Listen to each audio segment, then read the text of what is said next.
Friends TDP ఇద్దరు నేతల దారుణ హత్య. ఈ విషయాలను తెలియాలంటే వీడియో మీరు కంప్లీట్‌గా చూడండి. అప్పుడే మీకు కంప్లీట్ ఇన్ఫర్మేషన్ ఏంటో అర్థమవుతుంది. అదేవిధంగా చాలా మంది వీడియో చూస్తున్నారని లైక్ అని కామెంట్ చేయట్లేదు. దయచేసి లైక్ అని కామెంట్ చేయండి. లైక్ అని కామెంట్ చేయడం వల్ల ఈ ఇన్ఫర్మేషన్ అంతా మనం చాలా మందికి తెలియజేసేవాళ్ళం అవుతాం. అదేవిధంగా చాలా మంది సబ్స్క్రైబ్ చేసుకోవడం మాత్రం మర్చిపోతున్నారు. దయచేసి సబ్స్క్రైబ్ చేసుకోండి.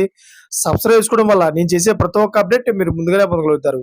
ఫ్రెండ్స్ పల్నాడు జిల్లా వెల్దుర్తి మండలం బోదలవీడు సమీపంలో ఘోర రోడ్డు ప్రమాదం జరిగింది. ఈ ప్రమాద ఘటనలో గుండ్లపాడుకు చెందిన టీడీపీ నేతలు వెంకటేశ్వర్లు, కోటేశ్వరరావు మృతి చెందారు. అయితే ద్విచక్ర వాహనంపై వెళ్తున్న వీరిని స్కార్పియోతో ఢీకొనడంతో మృతి చెందారు. అయితే వీరు యాక్సిడెంట్ లో మృతి చెందలేదని హత్య చేసినట్టు తేలింది. గత ప్రభుత్వం వైసీపీ అధికారంలో ఉన్నప్పుడు టీడీపీ, వైసీపీ మధ్య కాస్త గొడవలు ఉన్నాయి.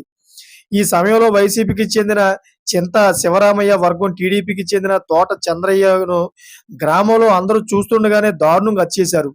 చంద్రయ్య కుమారుడికి చంద్రబాబు ప్రభుత్వం ఉద్యోగం ఇస్తున్నట్లు ఇటీవల నిర్ణయం తీసుకున్నారు. కూటమి ప్రభుత్వం ఏర్పడిన తర్వాత కూడా పల్నాడు టీడీపీలోని 2 వర్గాలు ఏర్పడ్డాయి. ఇందులో ఒక వర్గానికి తోట వెంకటరామయ్య నాయకుడిగా ఉండగా ఇంకో వర్గానికి జెవిశెట్టి వెంకటేశ్వర్లు ఉన్నాడు. అయితే గతంలో వైసీపీలో ఉన్న శ్రీను అనే వ్యక్తి తోట వెంకటరామయ్యతో కలిసి టీడీపీలో చేరాడు. ఇంతలో ఎమ్మెల్యే బ్రహ్మారెడ్డి పుట్టినరోజు సందర్భంగా జేవిశెట్టి వెంకటేశ్వర్లు ఆ గ్రామంలో ఫ్లెక్సీలు కట్టాడు. ఈ క్రమంలో వైసీపీ నుంచి టీడీపీలోకి వచ్చిన శ్రీనుపై వెంకటేశ్వర్లు వర్గం దాడి చేసి కాలు విరగ్గొట్టింది. అయితే తమ వర్గమైన శ్రీనుపై వెంకటేశ్వర్లు దాడి చేయడంతో వెంకటరామయ్య వర్గం తట్టుకోలేకపోయింది.